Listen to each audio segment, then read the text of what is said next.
Bueno, vean, con respecto al tema de análisis de resultados, el tema de análisis de resultados es el capítulo 4.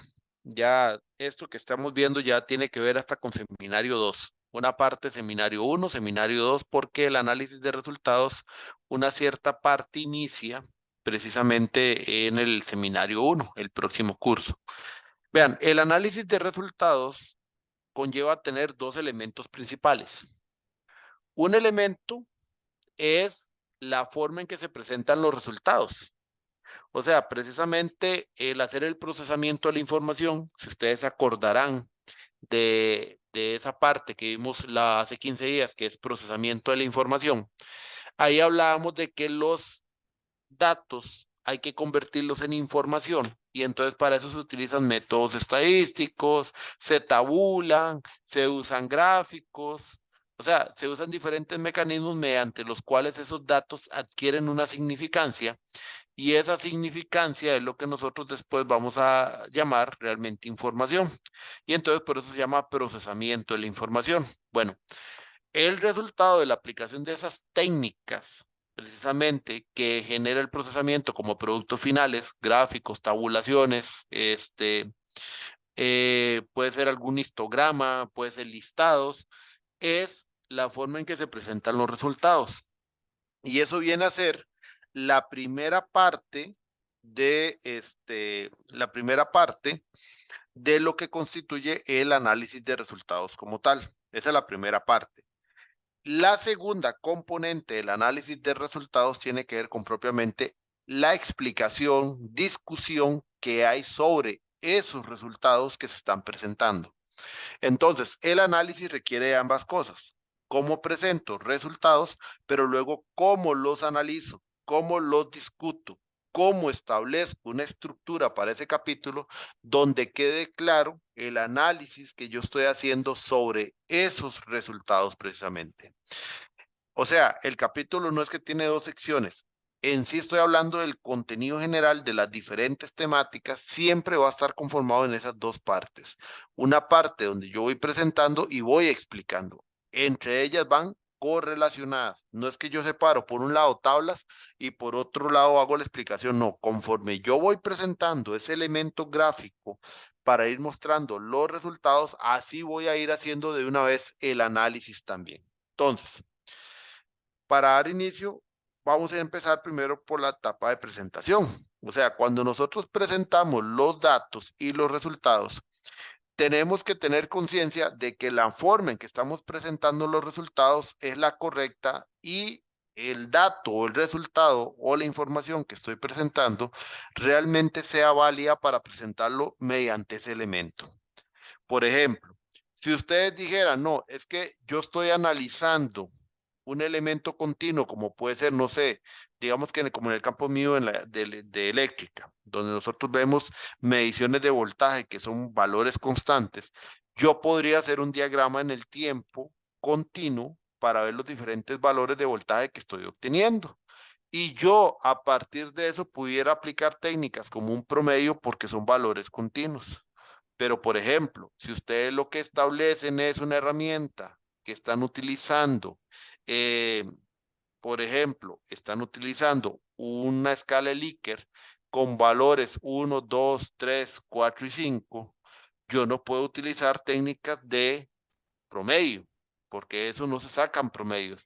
Son valores que pueden utilizar distribución o gráficos de distribución de frecuencia o gráficos de distribución donde podamos sacar elementos así como moda, el elemento más representativo y decir, por ejemplo, cuál es el valor que más se repite. Eso sí lo pudiéramos hacer, por ejemplo, pero por eso también es importante encontrar o conocer la naturaleza de ese dato para saber cuál es el mejor mecanismo para presentarlo.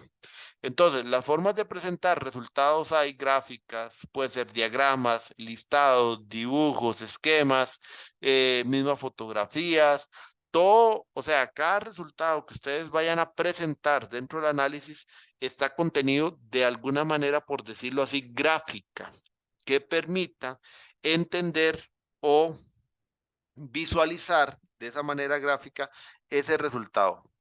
Ahora bien, También hay que entender que esos gráficos, esos diagramas, no constituyen en sí mismo un análisis. Por eso es que le estoy hablando de que las dos partes van siempre unidas en el desarrollo del análisis, porque en sí no significa que por presentar ya tablas yo estoy haciendo un análisis. Ese es un error muy común, pensar eso. Pensar que como yo puse una tabla, ya eso es un análisis. No, eso no es un análisis, es una forma de presentación. El análisis completo incluye la discusión de esos resultados. Esa discusión puede ser contra términos teóricos o contra elementos prácticos. Por lo general, sobre todo cuando trabajamos elementos de diagnósticos de situación actual, sobre todo lo vamos a valorar en función de elementos prácticos de necesidades de la organización propiamente. O sea, ¿qué son esos elementos prácticos de lo que la organización está requiriendo? Y nuestro análisis está en función de esos elementos. ¿Ven? Entonces, aquí les presentaba algunas ideas de cómo presentar resultados. Es importante que tengamos claro que esa presentación, como les decía, si acompaña y es válido, por ejemplo, para ese tipo de dato o de información, porque eso va a darle también al lector una mejor comprensión de lo que queremos irle a explicar. Por ejemplo, ¿cuándo debemos usar una figura? Cuando lo que vamos a explicar es tan complejo o muy difícil que un esquema, por ejemplo, inicial nos permite simplificar la idea para luego realizar la explicación. Por ejemplo, cuando hablamos de modelos, cuando hablamos de esquemas y demás, es porque esa manera gráfica nos permite sintetizar la información que si la explicación fuera solo con prosa, se hace muy complicado. Cuando queremos enfatizar en cierto aspecto, cuando también queremos que haya como una interacción entre el lector tratando de comprender nuestro pensamiento, lo plasmamos más de una manera gráfica que de una manera escrita. Ahora, eso no implica que no se explique, que eso es lo que quiero dar a entender. Aquí estoy explicando cuando uno utiliza una figura, porque no en todo momento es válido usar una figura. Por ejemplo, si yo lo que hago es una figura tipo un mapa conceptual, pero ese mapa conceptual son como 3 páginas, ya esa figura pierde sentido, porque la figura en sí no está ayudando a comprender. El elemento figura debería ayudar a comprender mejor lo que se está explicando. Eso también les va a dar a entender por qué es que cuando uno les hace las revisiones digan la figura específica, no la siguiente ni la anterior, no. La figura específica porque al hablar de una figura, la idea es que la figura complemente la explicación o termine de aclarar lo que venimos explicando. Por eso es que, digamos, a nivel de reacción de un TFG siempre se les dice, tiene que ser a la figura específica y toda figura o cualquier elemento tiene que ser mencionado en el documento. ¿Por qué tiene que ser mencionado? Porque es que tienen una intencionalidad. Una figura no se pone como decorativa en un TFG, o sea, no es como cuando uno agarraba un librito para niños que a veces ponen figuras solo para una distracción, no. La figura dentro de un documento como esto tiene una intencionalidad. Entonces, como tiene una intencionalidad, la idea es que también la explicación haga o apunte directamente al elemento para comprender su intención. ¿Ven? Entonces, cuando usamos figuras, si esta es incomprensible y nadie la entiende, o es una cuestión que más bien la figura queda más compleja que la misma explicación, ahí no vale la pena. Y si la figura lo que está haciendo es redundando en texto algo que ya se explicó, tampoco vale la pena crear una figura.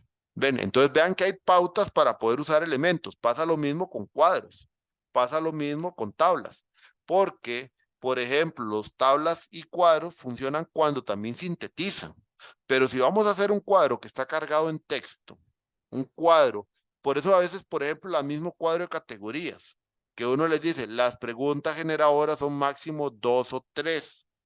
¿Por qué? Porque si cargamos hasta con 10 preguntas, aparte de lo que les expliqué, que las preguntas entonces terminan siendo más bien de herramientas y no generadoras, también están sobrecargando un cuadro con texto y entonces significa que el cuadro no está haciendo su función de síntesis. La función que tiene un cuadro, una tabla, una figura, un gráfico, una ilustración, que ya sabemos que de todas maneras a nivel de documento se llaman figuras, cuadros o tablas, es sintetizar. Entonces, cuando el elemento realmente no sintetiza como tal, sino que estamos realmente trasladando el contenido que vamos a explicar al cuadro y este queda igual de complejo o complicado, entonces no vale la pena utilizarlo. Las gráficas, por ejemplo, también hay que saber cuándo se usa una gráfica y cada tipo de gráfico para qué sirve. Por ejemplo, un gráfico pastel.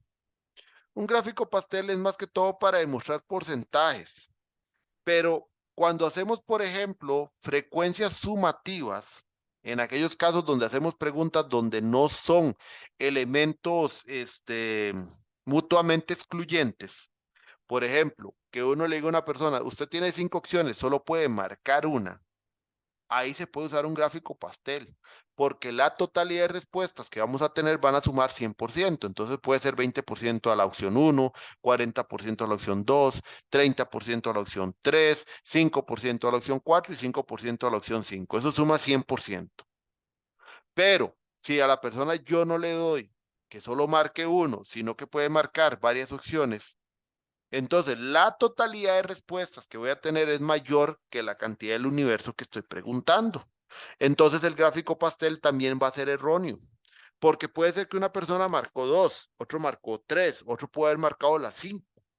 Entonces significa que la cantidad de respuestas es por cantidad de opciones marcadas por cada uno, pero no es simétrico la cantidad de marcas que hay por cada uno, porque entonces la sumatoria total primero sería sumatoria superior a la cantidad de muestra utilizada y por otro lado tampoco está simétricamente como para hacerlo en un gráfico pastel. Entonces la sumatoria total de respuestas sería más que 100%. Y yo lo he visto en trabajos de TFG que también ahí achaco un poco también a la tutoría porque no sé cómo es posible, y entonces ponen un gráfico pastel donde dice opción 1, 30%, opción 2, 40%, opción 3, 60%, opción 4, 50% y opción 5, 35%. Entonces eso da como ciento y resto, y ahí ya no es un gráfico pastel. Para eso es mejor un gráfico de barras, porque lo que queremos es demostrar del total de personas cuántos realmente marcaron opción 1, cuántos opción 2, cuántos opción 3, porque no son mutuamente excluyentes. Entonces ahí queremos ver realmente la gente qué es lo que más piensa, por ejemplo, cuál opción le agrada más en una opción abierta. Pero si son opciones cerradas, que uno sabe que sí le va a sumar, ahí sí pueden usar gráfico pastel. Entonces, las gráficas también tienen que tener, o tienen, no es que tienen que tener, las gráficas también tienen un sentido de uso. No simplemente es porque yo lo quiero usar para cualquier cosa, lo voy a usar. No. El gráfico pastel, por ejemplo, tiene ciertos usos y para qué momentos es importante. El gráfico de barras igual. Un histograma o un gráfico en línea que puede ser para frecuencias sumativas o cómo ha venido, por ejemplo, no sé, si yo quiero hacer un histograma de cómo ha venido variando el precio de algún objeto, gasolina o demás, digamos, durante estos últimos 5 años, me sirve un histograma, porque yo puedo ver ese comportamiento.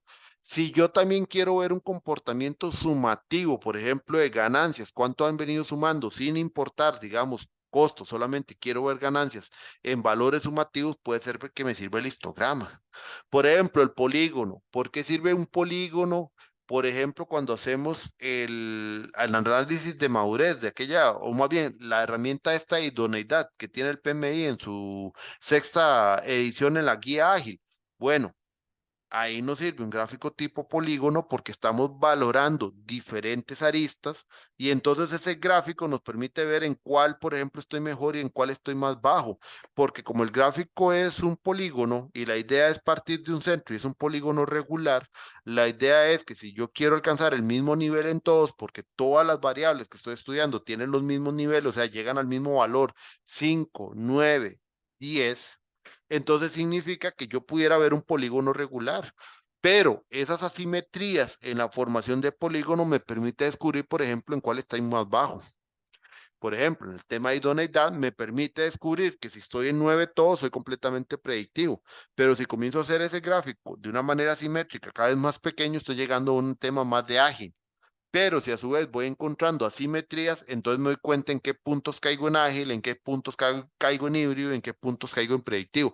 O sea, el gráfico como tal tiene una utilidad gráfica, valga la redundancia, que permite analizar precisamente esos comportamientos. ¿Ven?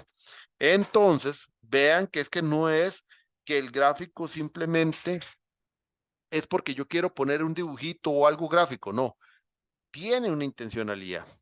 Entonces, la forma de presentar los resultados hay que tener mucho cuidado porque hay que analizar qué es lo que quiero mostrar. Gráficos de dispersión, diagramas de centroides en grupo, escalamiento multidimensional, son diferentes modelos y gráficos que hay, que por ejemplo con estas herramientas como Excel o si usaran Tableau o algunas de estas, les van a generar gráficos en función de los valores.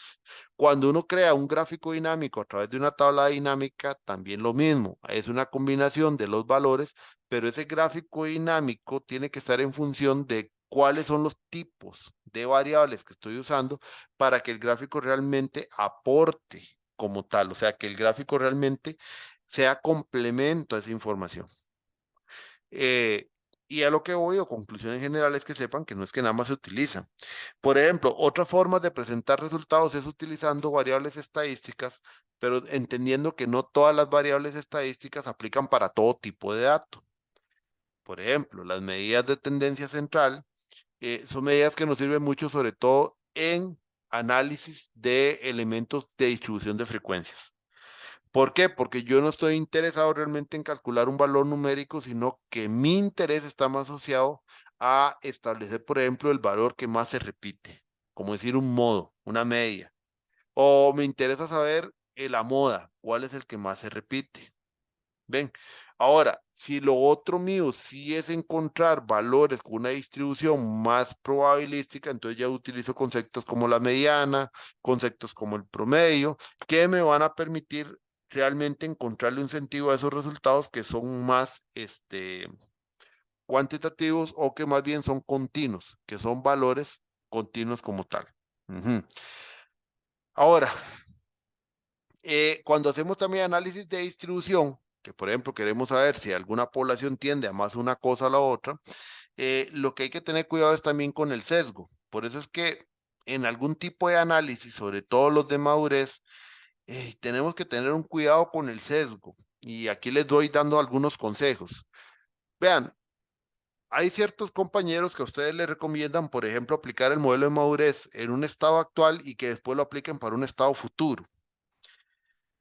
Yo realmente con ese tema del estado futuro soy como, o sea, tiene que ser que el sujeto sea muy crítico, pero si partimos del hecho que ustedes dicen que la mayoría de personas no conocen de gestión de proyectos y le aplican un grado, una evaluación de madurez para un estado futuro, yo creo que es tendencioso, pero a su vez también es como bastante realista pensar que qué es lo que van a hacer las personas para el estado futuro, sí, ponerlo en el estado más alto.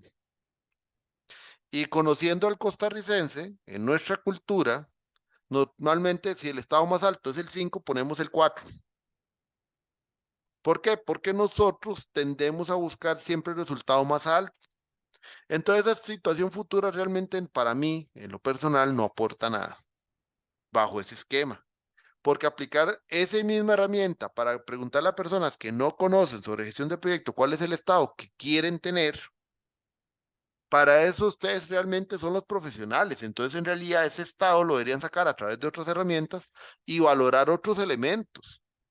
¿Cómo qué? Y si mi empresa tiene que cumplir con ciertas normativas, entonces el cumplir con ciertas normativas me tiene que llevar a ese grado de madurez. No importa lo que la empresa quiera, es que la madurez estaría asociado a esa normativa que yo quiero cumplir. Eso es como, por ejemplo, cuando en los bancos que tienen que implementar COVID, entonces hay todo un proceso de la SUGEF que les va indicando las etapas y fases y qué cosas tienen que cumplir primero y qué cosas no y en qué nivel de madurez, porque COVID utiliza el modelo de madurez del CMMI. Entonces, ¿qué pasa? Eso significa que las empresas, en este caso bancos, no es un estado futuro deseado el que yo quiera. No, es que aunque yo quisiera superar 3, 4 niveles de una vez, realmente sí tengo que seguir el proceso que me dice precisamente la SUGEF, porque eso es lo que me van a ir evaluando. Y entonces mi estado deseado sería ir alcanzando esas fases poco a poco según el plan de la SUGEF. Entonces, ¿yo para qué voy a hacer una pregunta de ese tipo a estas personas o volverles a evaluar con un modelo de madurez si no es lo que ellos desean, es lo que la normativa tengo que llegar a cumplir. Y mi estado actual es, sí, sacar un resultado de mi estado actual para poderlo comparar versus, precisamente, versus lo que yo debería estar en este momento en la normativa. No es contra lo que ellos desearan. Entonces, mi brecha no es contra lo que las personas desean, es contra lo que la normativa en ese caso me pide. Si bien es cierto, en proyectos eso no existe porque no hay normativas específicas para proyectos ni modelos de madurez, porque si hablamos del mismo COVID en algunas partes de las empresas, entidades financieras, en realidad, ya y con ese COVID, nada más hay como un proceso de gestión de proyectos que les dice tiene que estar en una madurez X, pero esa parte de proyectos realmente es todo un área completa, pero ellos lo ponen simplemente resumido a un valor. Entonces, por eso les digo que también las medidas de tendencia central, distribuciones probabilísticas y demás está asociada al dato, entendiendo el dato y qué es lo que ocupo analizar de ese dato. Insisto, estas son formas de presentar los resultados. No es un análisis todavía, eso es una parte. Ahora sí, cuando uno hace la presentación, tiene que venir acompañado de la explicación de esa presentación de resultados. Eso es lo que sí llamamos análisis. Entonces, aquí hay que tener un cuidado muy grande y error que normalmente cometen en el proyecto. Análisis vamos a ver, hay dos errores que cometen, porque si bien el análisis de resultados se puede estructurar de dos maneras, cuando lo estructuran de cierta manera, se enfocan en los resultados de las entrevistas, de las encuestas y demás. Entonces, ¿qué ponen? 4.1, análisis de los resultados de la encuesta. ¿Está bien? Pero uno se va a ver esos resultados de encuesta y lo que hicieron fue poner los gráficos de las preguntas. Y lo que ponen como, entre comillas, análisis es para decir, como se puede ver en la figura tal, la respuesta con el nivel 3 fue en un 58% la más mencionada por las personas. Y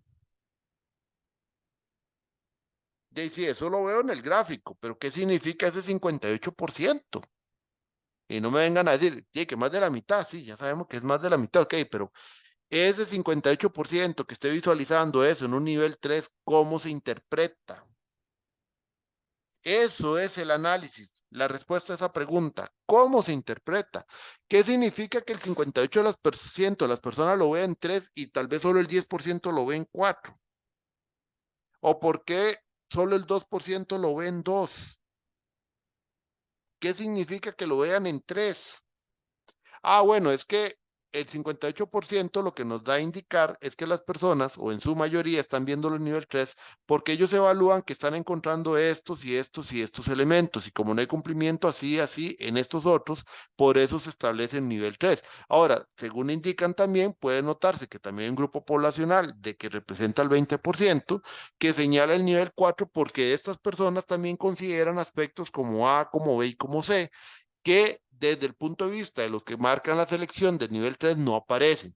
Es importante indicar entonces que realmente o a partir de una revisión bibliográfica se encontró que la organización sí cuenta con A, con B, con C, pero no es del conocimiento de todas las personas. Esto no implica que estas personas que marcan nivel 3 no tengan alguna razón, sobre todo pensando en temas de uso, no tanto en temas de documentación, o sea, hacen una interpretación del resultado. Eso es analizar resultados.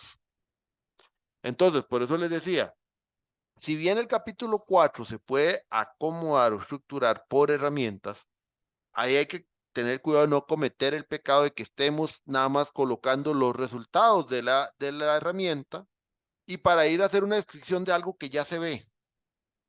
Y menos creyendo que por llenar espacio, el tema es ir a poner todos los gráficos pastel hasta las preguntas de sí o no, para ir a poner un gráfico pastel, ojalá 50-50. Por ejemplo, cosas así de lo que yo podría decir, que son de esas cosas que a mí no es que me hace gracia, me deja la duda hasta el proceso de seguimiento, es que, por ejemplo, a veces dicen, bueno, esta encuesta fue aplicada únicamente a dos recursos. No sé, eran los dos gerentes encargados del proyecto o de un proyecto. Entonces, como se puede ver en el resultado, un 50% considera que sí, un 50% que no. No estoy diciendo ni la pregunta porque no sé qué pregunta, pero digamos sale eso. Sí, pero vamos a ver, si se le pregunta a dos personas, solo hay tres opciones. O los dos dicen que no, o uno dice que sí, el otro que no, o los dos dicen que sí. ¿De qué vale la pena hacer un gráfico 50-50 para ver uno y uno? Ahí es donde se trabaja más en prosa, o buscar elementos que sean más sintetizadores realmente de la información. Entonces, ahí es donde también hay que tener un sentido lógico de cuál es el resultado que va a presentar, cómo lo voy a presentar y cuál es la interpretación que le voy a hacer. Y si vale la pena hacer una presentación de resultados usando ese elemento gráfico, o mejor me enfoco directamente a hacer el análisis en prosa, como tiene que ser. Ahora, en la segunda forma de establecer el análisis es a partir de las categorías, precisamente. Pero vamos al mismo punto. Si yo trabajo las categorías, hay que tomar en cuenta que es que no hay una herramienta por categoría. Hay varias herramientas que se están aplicando a la categoría. Entonces, si hay varias herramientas que se están aplicando a dicha categoría, la idea es poder analizar desde una visión integral a la categoría, integrando los diferentes resultados de las herramientas y haciendo estas discusiones e interpretaciones.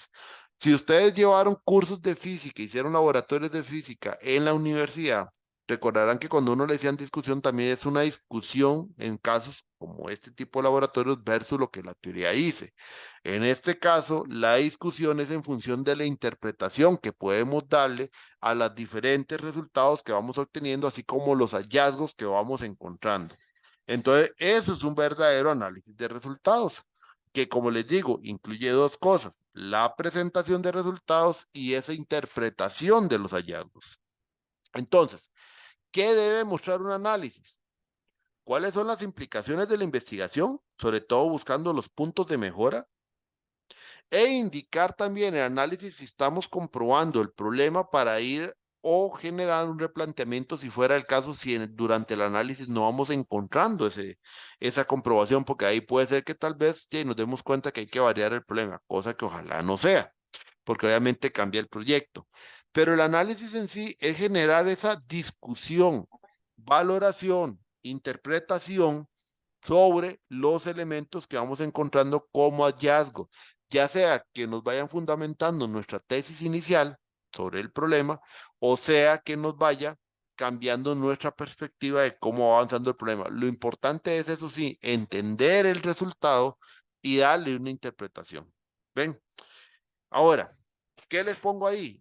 Que uno de los elementos primordiales donde un jurado que les va a revisar el documento escrito revisa es la parte del análisis. ¿Por qué? Y ustedes dirán, pero ¿por qué se ciñen con la parte del análisis? Muy sencillo. Más bien, muy sencillo no. Porque es que como un jurado lector le encuentra mucho valor al análisis. ¿Cuál sería la razón? ¿Qué piensan ustedes?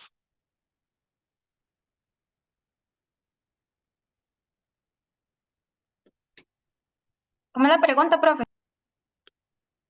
¿Por qué creen ustedes que el comité evaluador de un documento, cuando comienza a leerlo, se centra mucho en la parte del análisis? Y es uno de los puntos que más peso tiene en la evaluación del documento escrito. Porque el análisis es la parte que realmente hace uno, digamos. La otra parte hay que basarse en autores y etcétera, Ajá. digamos. En esta otra, ahí es donde se desarrolla, digamos, realmente el que lo está haciendo, ¿verdad? Creo yo U- que sería por ahí. Una parte va por ahí, pero tiene Como todo. la conclusión o no sé si de lo que del problema que venimos arrastrando, de lo que identificamos, lo podemos desarrollar en el análisis o ya encontrar en ese análisis que vamos a hacer. Ok, Profe, dime.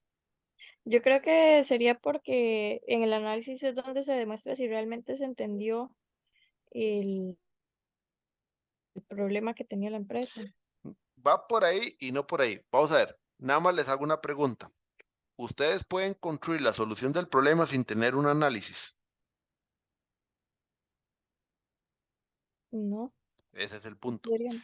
¿Por qué el jurado se centra tanto en el análisis?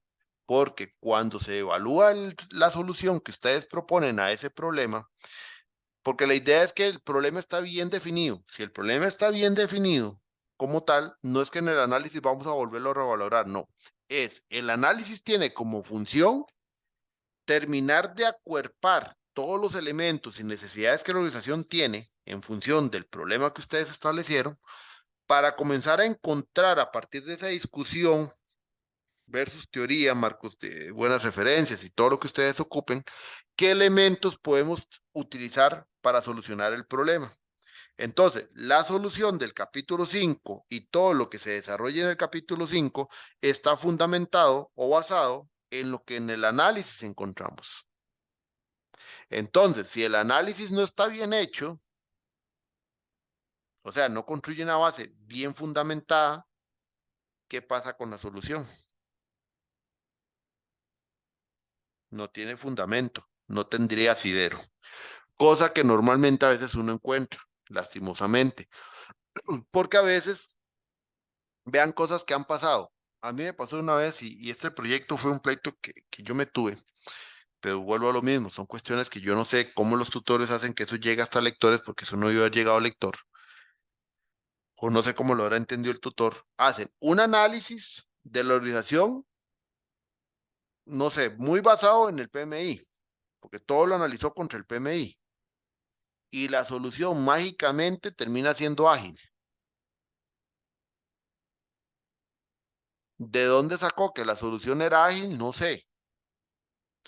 ¿Por qué el análisis se basó en el PMI para sacar una solución en ágil? No sé. O sea, ahí no hay concordancia en el discurso, no hay un análisis claro, ni está bien hecho, ni estructurado, que lleve a la solución. Entonces, uno como lector de un documento se centra mucho en el análisis porque el análisis tiene que construir esas piedras angulares para la solución.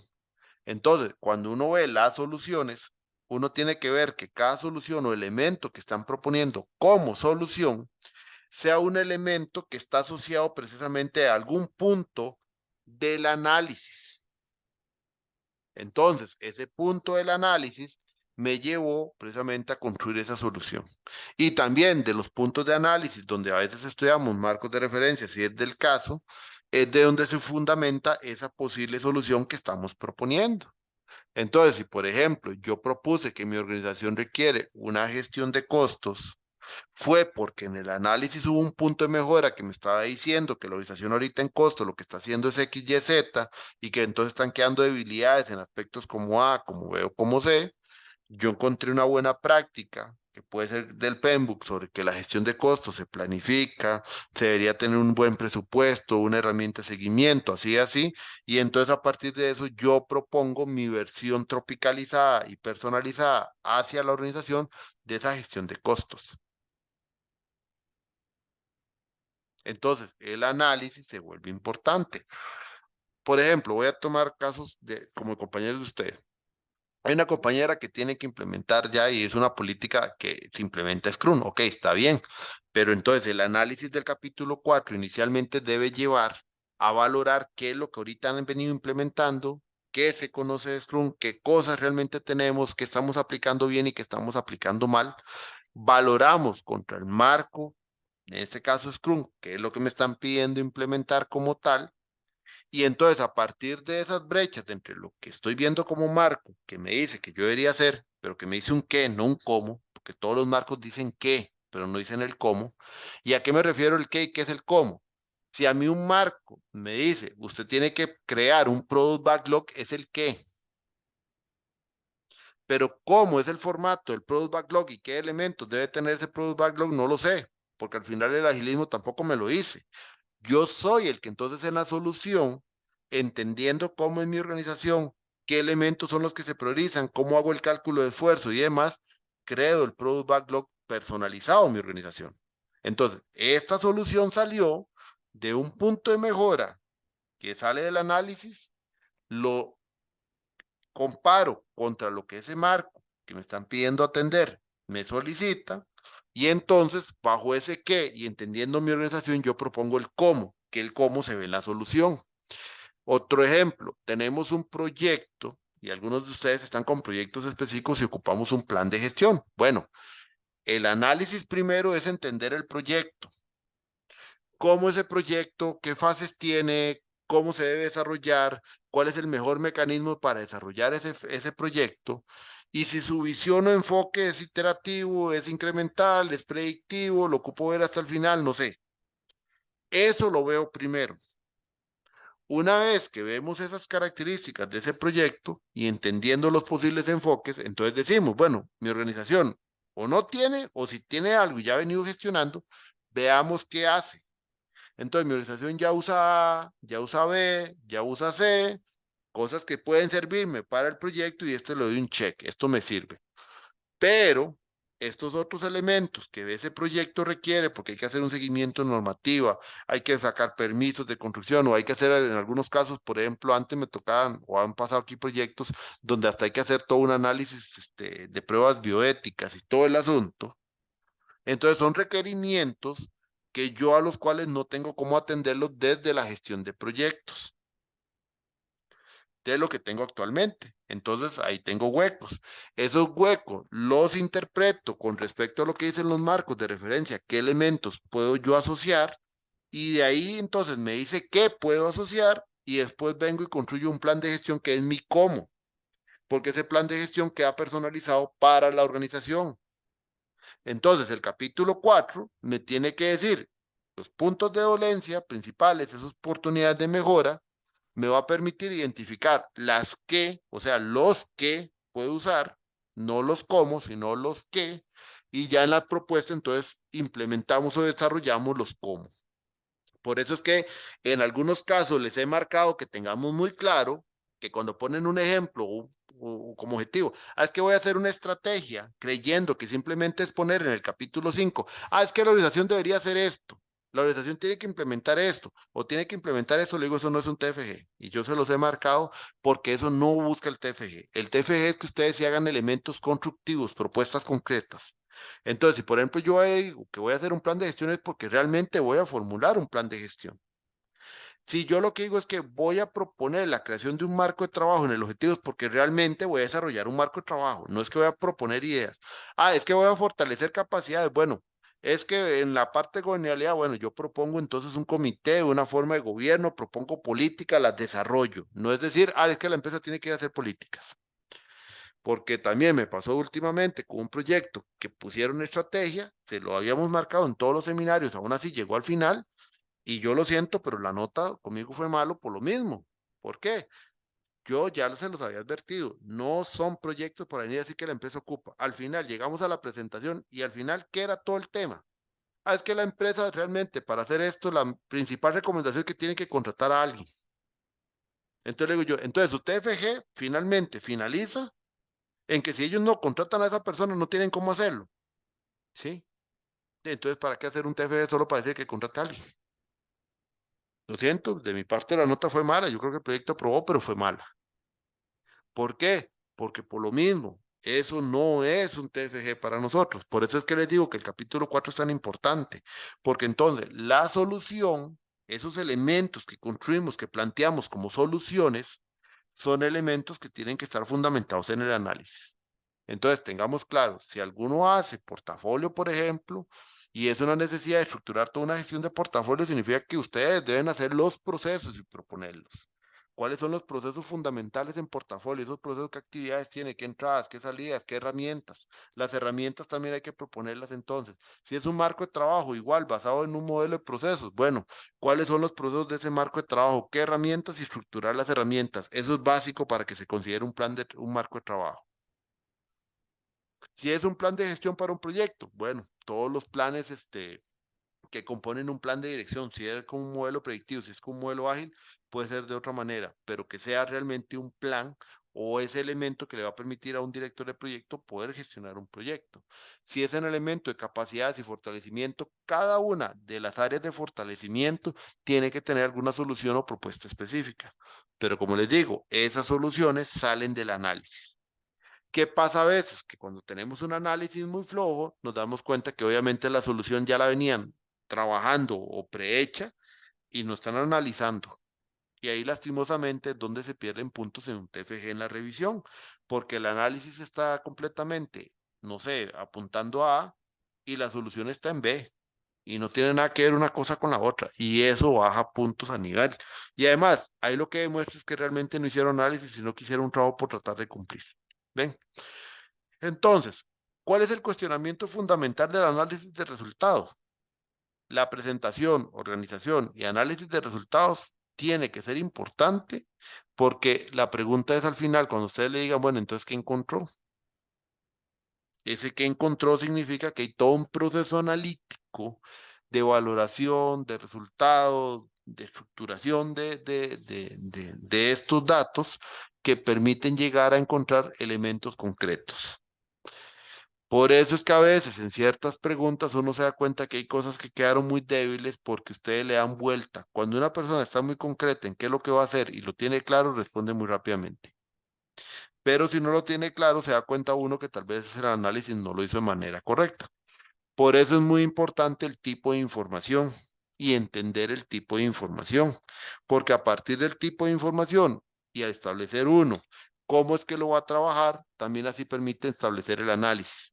Y también permite que no se dé este elemento, que hasta aquí lo introduzco, aunque lo puede haber introducido también en problema en otras partes, pero es un concepto que tal vez yo no lo he usado a la hora de los comentarios de ustedes, pero ya en este punto es importante que lo conozcan. Cuando normalmente el análisis no acuerpa las soluciones porque han estado trabajando bajo falacias. El concepto de falacia no es que estén mintiendo como tal, sino que la falacia es una pérdida en la coherencia del discurso propiamente, porque hay una ambigüedad en lo que estamos presentando y entonces nosotros queremos presentar algo como cierto a partir de elementos que no son demostrativos de eso que queremos validar como cierto. O sea, yo no puedo validar un resultado a partir de algo que es incorrecto y eso se le llaman falacias. Y eso a veces lo cometemos en las mismas redacciones sin darnos cuenta. Por eso es que a veces la lectura ustedes se quedan extrañados de ciertos comentarios, pero es porque en otros términos uno está encontrando que su fundamento, su astillero, por decirlo de cierta manera, o su asidero, de donde sale la afirmación, no tiene ningún respaldo. Por ejemplo, esa falacia de cuando uno lo que hace es nada más afirmar, pero no demostrar, porque nos vamos únicamente en afirmaciones, creyendo que con eso estamos demostrando lo que no es correcto, eso se llama, ujú, eso se llama, no es el de la autoría, ese se llama, no me acuerdo si era argumento por ignorancia, creo que era el argumento por ignorancia, porque es como afirmar algo, pero sin el fundamento. Y hay varios tipos de falacias que hay que tener cuidado. Por ejemplo, aquí habla uno que se llama el criterio de la autoridad o la falacia de la autoridad, que es que esa falacia varía en una escala que puede llegar incluso hasta el razonamiento válido. Precisamente en el caso de apoyo buscado es perfectamente correcto. Es que la falacia basada en la autoridad es cuando nosotros queremos basar una conclusión pensando en que lo dijo cierta autoridad. Entonces, como ya lo afirmó cierta autoridad, ya con eso nosotros lo damos por cierto. Cuando tal vez ni siquiera la autoridad lo estaba validando por cierto, sino que nada más lo está dando para ciertos elementos. En política, si alguno escucha discursos políticos, es muy común que se dé esta situación de las falacias. Los políticos son expertos en crear falacias. Por ejemplo, la falacia que hace poco mencionó el presidente, que es que los únicos que se matan son los que están metidos en drogas, eso es apelar a la autoridad de él para crear una mentira. Lastimosamente así es, porque eso es una falacia. Ya aquí todos nosotros sabemos, creo yo, que ahí estaría usando otra falacia al decir que todos creo que nosotros sabemos, o por lo menos mi persona como tal, cree que no necesariamente yo tengo que estar metido para morir, que yo puedo ser una víctima colateral de una situación. Porque ya, y si yo voy por la calle caminando y van a justiciar al que vende droga, pero yo no sé qué es el que vende droga y está pasando la palmilla y empieza la balacera, y ¿qué quedo yo? Aparte de quedar como un queso cheddar, de ahí, y yo qué vela tengo en el entierro. Ninguna, pero tengo ahora voy a tener un entierro, ¿verdad? Aunque no tenía vela en ese entierro. Valga la redundancia. Entonces, ahí el tema es que ahí hay una falacia de la autoría tratando de imponer por mi autoría una idea. Y entonces otras personas van a venir a decir que como el presidente lo dijo, eso es lo que está pasando, sobre todo en el ambiente político, que se busca crear una imagen o versión de alguien que tiene autoridad. Eso es un argumento por autoridad. En redacción de documentos también a veces pasa que queremos afirmar algo suponiendo que fue porque cierta persona lo dijo. ¿Ven? Están los otros argumentos que son por ignorancia, cuando se propone una, o se hace una proposición, pero porque no se ha demostrado la falsedad. Vea el ejemplo que ponía ahí, que ponen ahí el libro. Los incas no conocían el telégrafo porque no ha sido posible encontrar los cables. Eso es una falacia. O sea, no conocía el telégrafo porque ni siquiera se había inventado. Pero hay veces que a veces nos presentan ciertas cosas que por la ignorancia la apelamos a que es cierto. Pero es por la ignorancia. Porque como no podemos demostrar tampoco que es falso, entonces apelamos a esa falsedad para hacer creer que algo es cierto. Yo sé que suena muy filosófico, pero así funciona. O está la apelación a la piedad que normalmente ocurre, digamos, en los juicios, normalmente. Y la otra, que era la que yo estaba cometiendo ahora, se llama la apelación al pueblo, que es que metemos en nuestra conversación que todos. A veces me pasa que sí, a veces como ahorita lo acabo de mencionar, pero también con los estudiantes yo les digo, es que profesor, todos estamos pensando, no, todos no. ¿Cuál es su criterio personal? Ok, entonces desde su criterio personal, ¿qué es lo que me está proponiendo? Porque no es un tema de todos. La única manera en apelar a que uno pueda hablar en términos de todos, la única manera de apelar a eso es que realmente, por ejemplo, todos hayamos firmado una nota y todos establecimos un criterio y nombramos a alguien para que ese alguien presentara el resultado. Entonces esa persona sí está hablando en función de todos. Porque lo que hicimos bajo ese proceso sí fue a la autoridad para que hablara en función de todos. Pero cuando normalmente hablamos y queremos apelar y en reacción a veces pasa que metemos el concepto, es que todas las personas, o es que en el mundo científico, no. El argumento a nivel de un documento académico tiene que quedar en función de lo que muestre realmente las evidencias. Y después tenemos las falacias, por ejemplo, de causa y efecto, que ese es muy común en la reacción del problema de ustedes.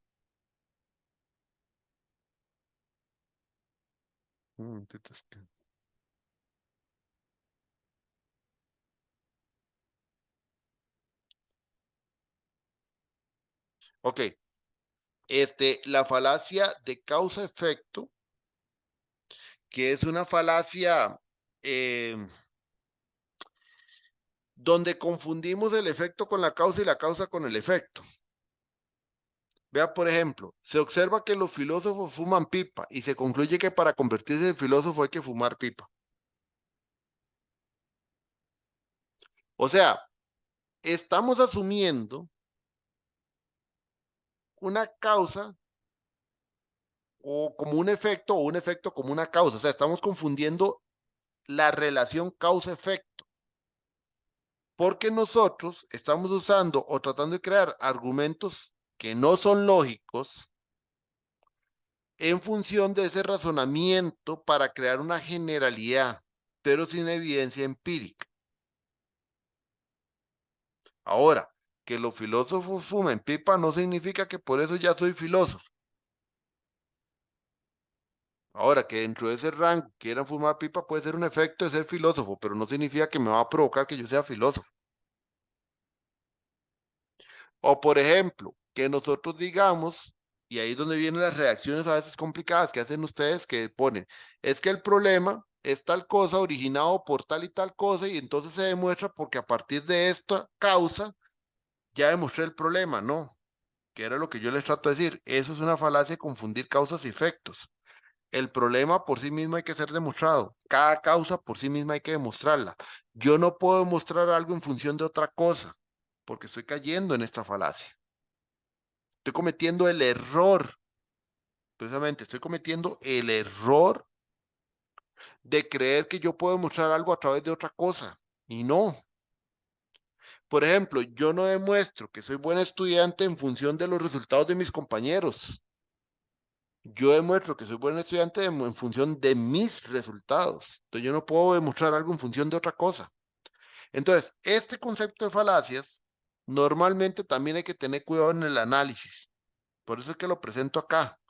Porque en el tema del problema ya ustedes algunos se dieron cuenta de esos problemitas de reacción que tienen con estos temas de falacia.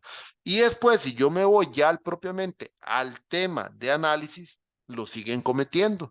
Entonces a veces llegamos a ciertas conclusiones que no son correctas en el análisis. Por ejemplo, llegan a la conclusión de que aplicaron madurez y como el resultado les dio bajo, que no explican qué es bajo en función del contexto de la empresa, entonces por eso hay que aplicar PMI. Eso es una falacia, porque están tomando en consideración que porque X o Z empresa aplicó PMI, yo ya lo tengo que aplicar y porque el resultado fue bajo. Cada caso es particular. No podemos generalizar desde ciertos casos a una particularidad, porque si no estamos cayendo en una de este tipo de falacias. Entonces, ese cuidado hay que tenerlo a la hora de estructurar y construir el análisis. Entonces, bien, ¿me van siguiendo? Más que todo eso de falacias es por temas de reacción.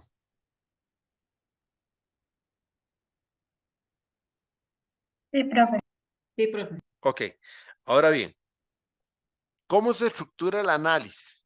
Bueno, esta línea que tenemos acá no la olvidemos. Inicio, problema, objetivos.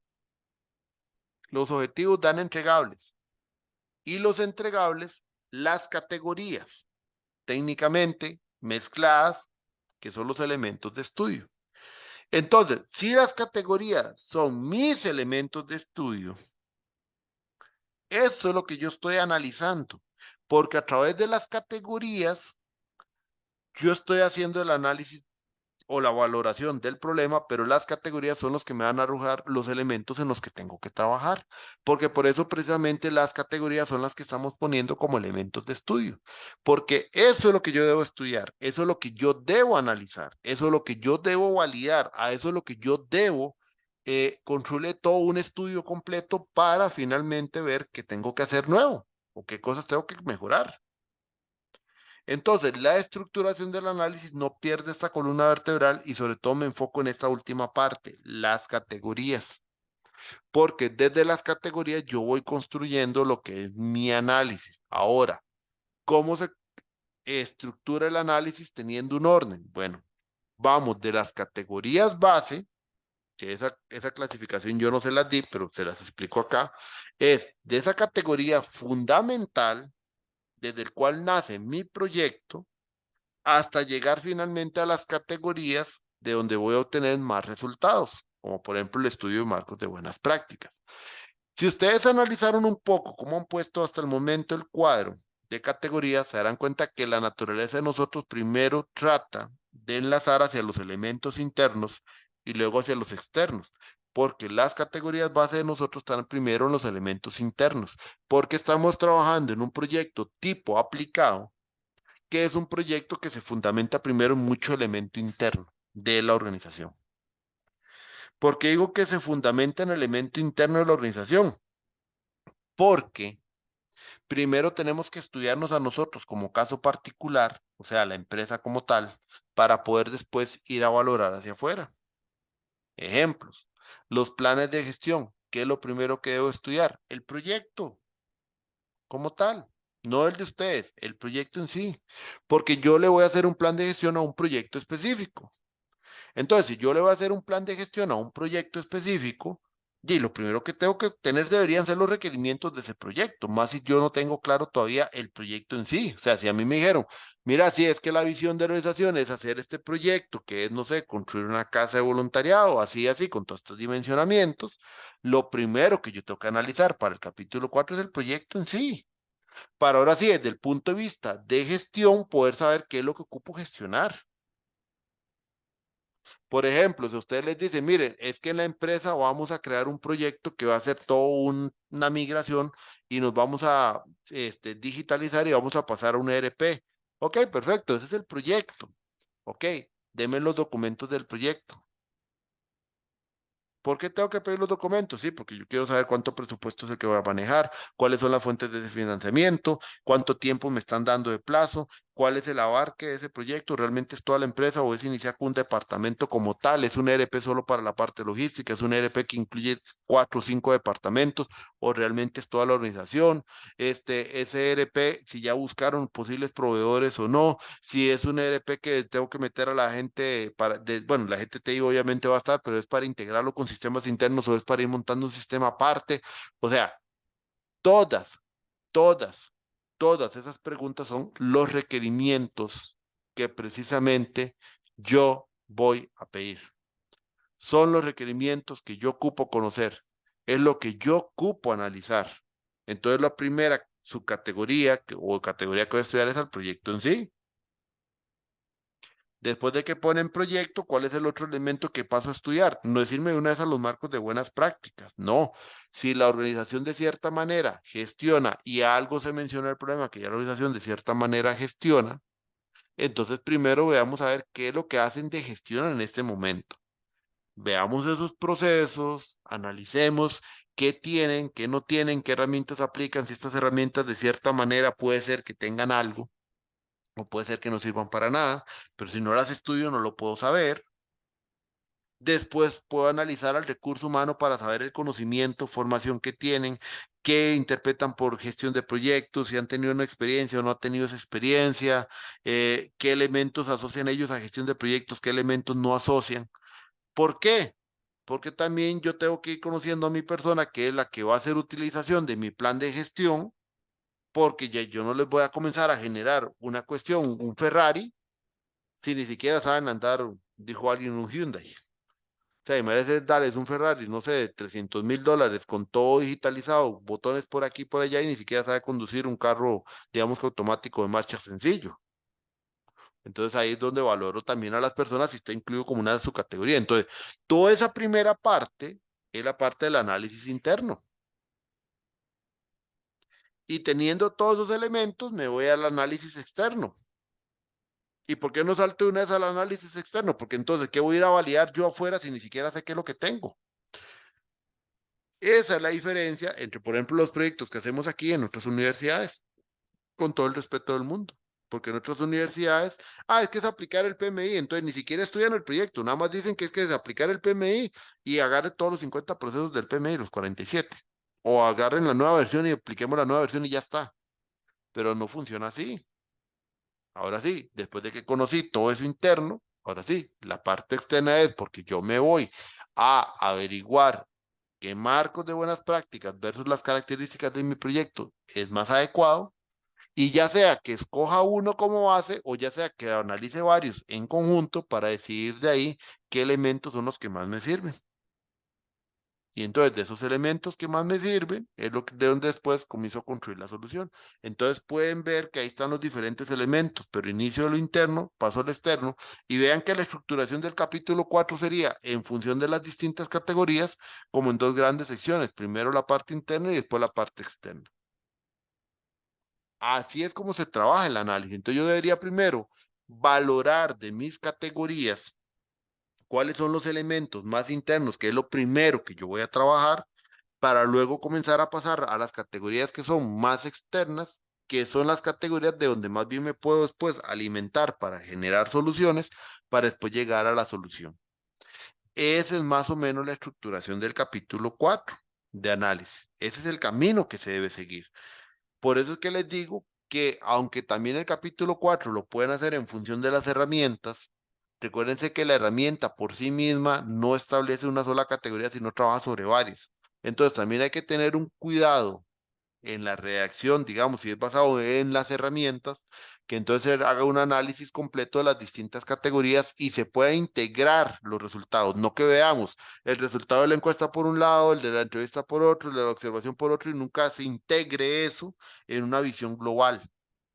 Mientras que la visión por categorías sí va integrando globalmente, porque si yo estudié los proyectos, o estudié en ese caso que hablaba del proyecto específicamente, entonces en esa categoría de análisis del proyecto, integré resultados tal vez de una entrevista, de una encuesta, de una revisión de documentos, hasta de trabajo de campo con focus group o en participar en reuniones, o sea, integré todos los resultados que están asociados a esa categoría para realmente analizar el concepto de proyecto como tal o la categoría de proyecto y con ello obtener diferentes elementos que ocupo yo para realizar mi TFG.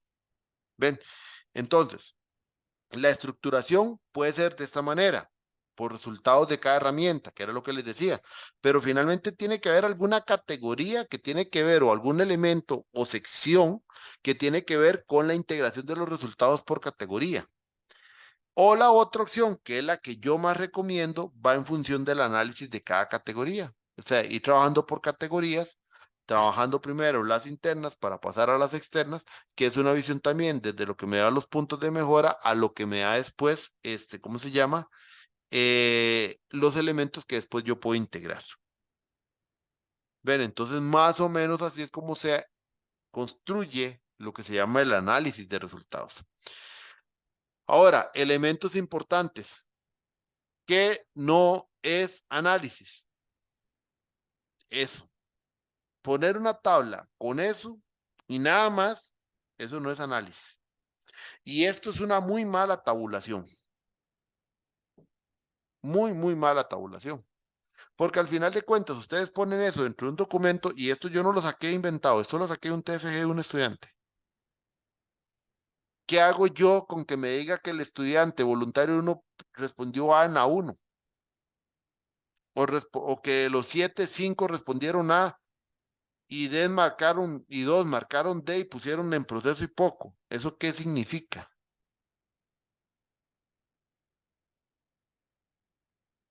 Ven cuando les digo, estos son elementos que no aportan valor, porque una tabulación de esas, solo para decirme qué respondió cada uno, qué sentido hace. Y qué era A. Y el estudiante decía, no, pero es que para eso también yo pongo en la parte de los apéndices toda la estructura de lo que es la herramienta. Y uno por dentro, sí, pero es que, o sea, vamos a ver, uno como lector no va a saber la herramienta para venir a que me vea el cuadro y solo para que me diga que respondieron A. Y lo peor es que el análisis lo que decía era que es que de los 7 voluntarios, 5 respondieron A. ¿Y qué significa que hayan respondido A? ¿Qué significa?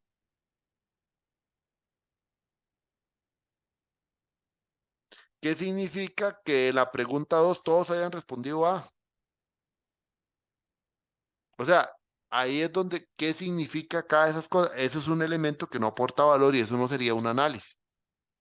Esto, ¿por qué no es un análisis o una forma de presentar resultados correctamente?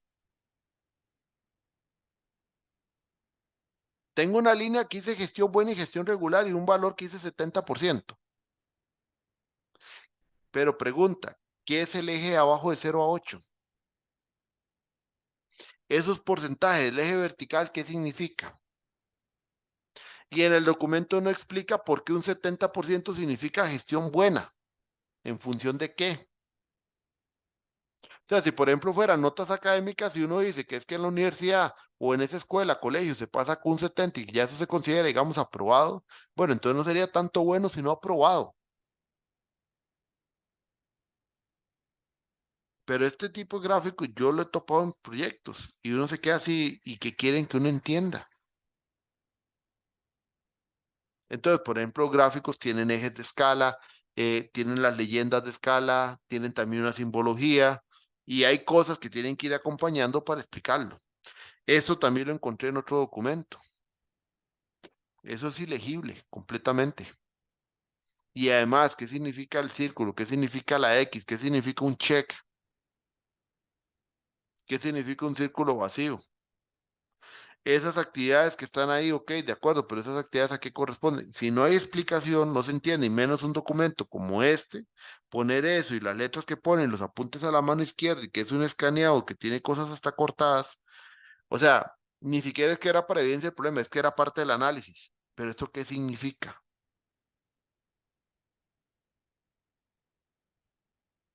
Esas cosas no son análisis por eso. Entonces, los análisis, recuérdese que tiene dos partes.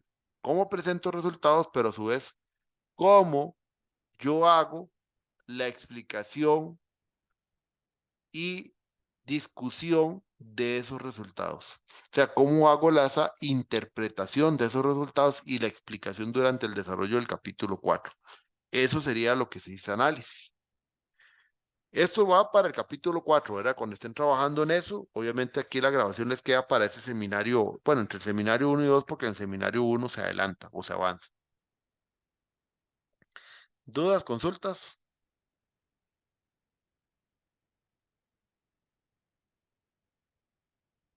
¿Dudas, consultas? No, profe, todo bien. ¿Todo Todo bien? bien. ¿Seguros? Bueno, ok. Entonces, paro aquí la grabación. Ajá, paro de compartir y